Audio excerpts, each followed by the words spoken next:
الناس اللي عندها أطفال بتحب تاخدها معاها المسجد، تعودها على الصلاة في المسجد. بس في ثقافة منتشرة بين الناس الكبيرة إن الأطفال مكانها يا على جناب الصف يا ورا.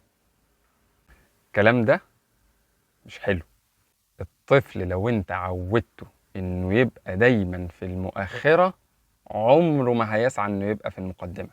التعليم في الصغر كان نقش على الحجر، فلما يبقى من صغره متعود يخش بين الرجالة ويحرص على ان هو يبقى في الصفوف الأمامية، هيطلع راجل.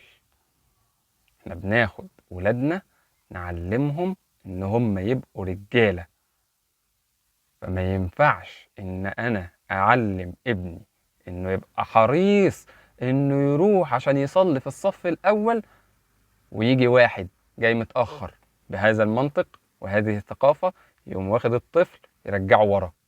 الطفل بعد كده مش هيبقى عنده الحرص انه يروح بدري. وايه الفايدة؟ ما انا كده كده بروح وبيرجعوني ورا، فانا اروح بقى كده كده مكاني فاضي. ما عندوش حاجة ان هو يتسابق عليها.